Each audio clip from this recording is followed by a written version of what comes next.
नोंथांमोननो मेनखौ देखायगोन आङो हो बेयो जाबाय सिट्स डिपार्टमेन्टनिफ्राय ओंखारनाय जोंहा दंबावो टेलरनि थाखाय दोङो हो 8 पास जानांगोन मिनिमाम एजआ 14 इयार्स एनएसडिसि एनएसडिसि निफ्रायनो फोजोबनाय गासिबो बेयो डमेस्टिक आं मेनखौल' बुंनोसै डमेस्टिक डाटा एन्ट्रि अपारेटर बे माने मिनिमाम क्लास 10 जानांगोन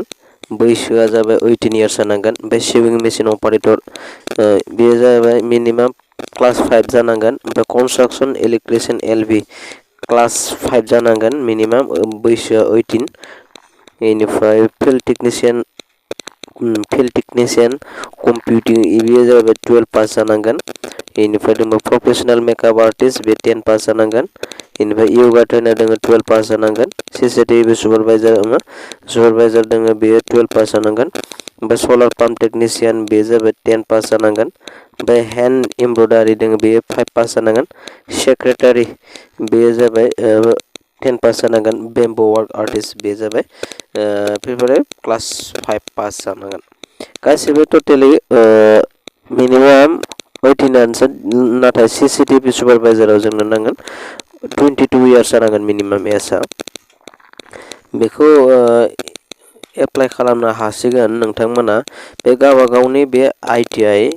बे आईटीआई 7टा आईटीआई होनाय दोङो बेहाय नोंथांमोना खबर लानो हागोन बे कन्टेक्ट नाम्बारावबो कन्टेक्ट खालामनो हागोन बा नोंथांमोननो लास्ट डेटआथ' 30 आगस्टमोन बे एक्सटेनसन जानोबो हानाय गावबा गाव आईटीआई आव बेखौ नोंथांमोना बे आईटीआई नि कन्टेक्ट नाम्बाराव फन खालामनो हागोन जेरै आईटीआई कक्राझार बेहायबो दोङो आईटीआई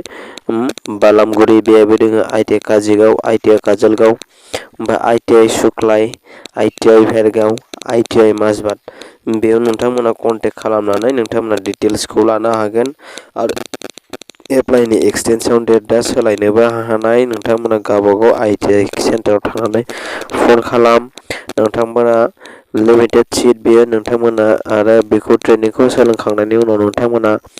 बेफोरनिफ्रायनो प्लेसमेन्ट मोनगोन जब ओरिएन्टेसन कर्स बेफोरो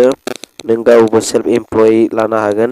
बे जाबाय पीएमकेवीवाई निफ्रायनो ओंखारनाय बेबो माने प्रधानमन्त्रि कौशल बिकास योजना नोंथांमोनखौ कौशल खालामगोन कौशल खालामखांनायनि उनाव बियो गावबा गावनो सेल्फ माने एमप्लय जानो हानाय मोनसे कौशल बानायनानै होगोन बेयो खिन्थु 25 near 100% attendance for first 25 days including demo class हिसाबै माने 25 days आव नोङो 100% एटेंडेंस नांथारगोन होनना बुंदो बा जेथिया 80% attendance in the remaining period of training जेथिया क्लासा जेथिया स्टार्ट जानानै 80% मिनिमाम एटेंडेंस थाथारनो नांगोन attendance will be taken by the SF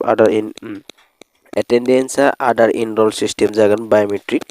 ओमफ्राय attendance will be taken to check the very entry and exit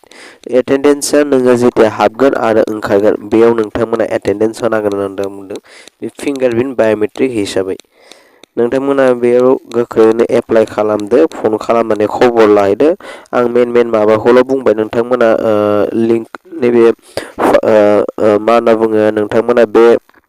PDF file बा नोंथांमोना एडभार्टाइजखौ नायनोबा आङो डिसक्रिप्शनाव लिंकखौ होनानै होगोन नोंथांमोना नायनो हागोन आं भिडिअखौ बारा गोलाव खालामला बेखिनियावनो आं भिडिअखौ फोजोबबाय आरो